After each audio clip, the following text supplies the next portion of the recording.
ముందుగా mega family ఈయనని దూరం పెట్టిందా? లేక ఈయన వాళ్ళని దూరం పెట్టాడా? అని కొంతమంది వార్తలు రాస్తూ ఉన్నారు. నిజమెంత మాట్లాడుకుందాం. గణేష్ గోల్డ్ తాకట్టులో ఉన్న బంగారాన్ని విడిపించి కొనబడును. సంప్రదించండి 9966611144. నెంబర్ 1, పవన్ కళ్యాణ్ ఉన్నది ఎక్కడ? ముంబైలో కోకిలాబెన్ ధీరుభాయ్ ఆసుపత్రిలో ఉన్నారు. ప్రాబ్లం ఏంటి? Rotator cuff surgery. అండ్ ఆయనతో పాటు ఆయన సతీమణి అన్న లెజ్నవా ఉన్నారు. అండ్ డిప్యూటీ సీఎం కాబట్టి సెక్యూరిటీ అంతా ఉంటుంది. అండ్ కోకిలబెన్ ధీరుభాయ్ ఆసుపత్రి ముంబైలో ఉన్నప్పుడు హై అండ్ కార్పొరేట్ ఆసుపత్రి, అది ఫుల్ సెక్యూరిటీ టైట్. తర్వాత పవన్ కళ్యాణ్ డిప్యూటీ సీఎం కాబట్టి ఆయనను కలవటానికి ఖచ్చితంగా సీఎం ముఖ్యమంత్రి వెళ్తారా? వెళ్ళారు. అండ్ జనసేన నాయకుడు నాదెండ్ల మనోహర్ మరి కొంతమంది ఉన్నారా అంటారు, అక్కడే ఉన్నారు. అండ్ అన్నింటికి మించి ఇక్కడ పవన్ కళ్యాణ్ అన్నప్పుడు డిప్యూటీ సీఎం కాబట్టి ఏపీకి మహారాష్ట్ర ముఖ్యమంత్రి దేవేంద్ర ఫడ్నవీస్ ఖచ్చితంగా వెళ్ళి కలుస్తారు, అక్కడే కాబట్టి ఉండేది. ఆయన కూడా ఎన్డీఏలో కాబట్టి బీజేపీ ముఖ్యమంత్రి కాబట్టి వెళ్ళారు, కలిశారు, చూశారు. ఈ మొత్తం వ్యవహారంలో మెగా ఫ్యామిలీ వెళ్ళి పరామర్శించలేదు కాబట్టి వాళ్ళ మధ్య దూరం ఉంది అని అనుకోవడం అంటే పొరపాటు. ఎందుకు ఈ మాట అంటానంటే, చిరంజీవి గారు షూటింగ్లో బిజీగా ఉన్నారు.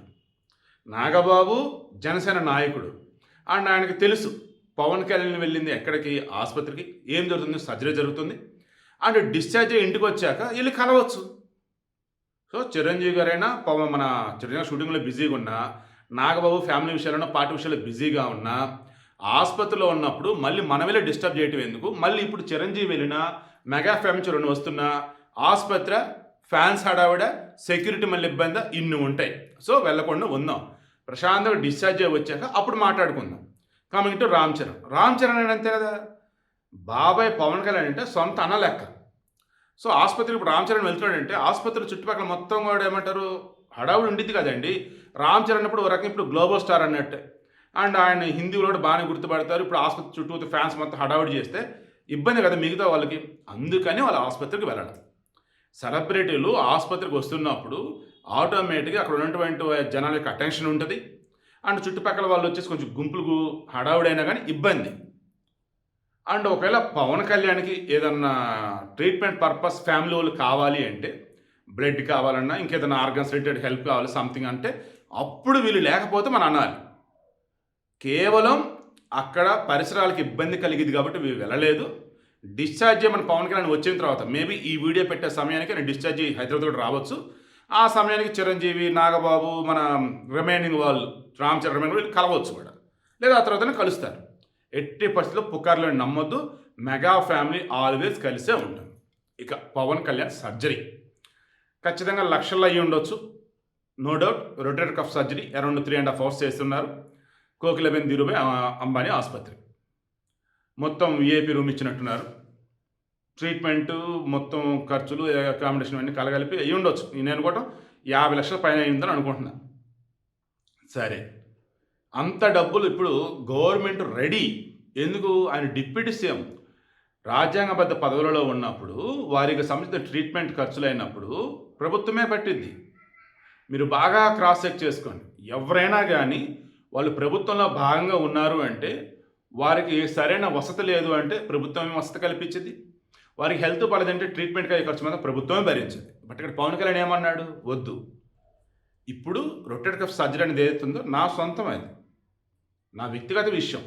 నా వ్యక్తిగత విషయానికి, నా ట్రీట్మెంట్కి ప్రజల డబ్బు అన్నది ప్రభుత్వం దగ్గర ఉంది కాబట్టి దాంతో నాకేంటి ట్రీట్మెంట్ నాకు అవసరం లేదు. నేను లేనోడినైతే సీఎంఆర్ఎఫ్ పెట్టుకుంటా, పర్లేదు, దేవుడితో నాకు రూపాయి ఉంది, సో నా డబ్బు నేనే పెట్టుకుంటా. తర్వాత రవాణా ఖర్చులు అటు ఇటు వచ్చే మొత్తం నా ప్రాబ్లం కాబట్టి నేను హైదరాబాద్ నుంచి ఈడకొచ్చున్నాను కాబట్టి నేనే పెట్టుకుంటా. సో ప్రయాణ ఖర్చులు, ఆసుపత్రి ఖర్చులు, అకామిడేషన్ ఖర్చులు ఈ చిన్న మొత్తం పవన్ కళ్యాణ్ జేబుల నుంచే పెడుతున్నారు. పార్టీ నుంచి కానీ, జనసేన పార్టీ నుంచి కానీ, ప్రభుత్వం నుంచి కానీ రూపాయి కూడా తీసుకోలేదు, తీసుకోడు కూడా. తర్వాత కొద్ది రోజుల క్రితం ఆయనకి సైనస్ సర్జరీ అయింది, గుర్తుందా? ముక్కుకి సంబంధించి. అప్పుడు కూడా ఒక్క రూపాయి కూడా ప్రభుత్వం నుంచి కానీ జనసేన నుంచి కానీ తీసుకోవాలి. అంతా కూడా పవన్ కళ్యాణ్ సొంత డబ్బులే పెట్టుకున్నాడు. సో ఇప్పుడు నేను అడుగుతున్నా, ఒక్కళ్ళని చూపించండి పవన్ కళ్యాణ్ లాగా ఇండియాలో, వరల్డ్ మొత్తం పక్కన పెట్టండి, ఇండియాలో ఒక్కళ్ళనో చూపించండి. ప్రభుత్వంలో ఒక డిప్యూటీ సీఎంగా ఉంటూ, సరే ఒక మంత్రిగా ఉంటూ, సరే ఒక ఎమ్మెల్యేగా ఉంటూ ఆసుపత్రిలో ట్రీట్మెంట్ పర్పస్ వెళ్ళినప్పుడు ఆ ఖర్చులు అనేవి ఏవైతే ఉన్నాయో ఎంతమంది అండి అసలు ఇటు గుంజేస్తూ ఉంటారు ప్రభుత్వం నుంచి డబ్బులు, అంత ఖర్చు ఇంత ఖర్చు అయినాయి, రూపాయి కూడా తీసుకోలేదండి. ఇటువంటి వాడు అరుదండి. అది ఈరోజు యావత్తు దేశం షాక్ అవుతుంది. కొంతమంది ఆశ్చర్యపోతున్నారు, ఇంకొంతమంది ఏ క్యా ఆద్మీ హై అంటూ ఉన్నారు. ఏ మనిషే బాబు ఈ మనిషి అని చెప్పేసి. నేనైతే చెప్తాను కదా, హ్యాట్స్ ఆఫ్ అంతే, ఇంకెంతమంది ఏం చెప్పలేను. పవన్ కళ్యాణ్ నువ్వు నిజంగా సూపర్ అయ్యా.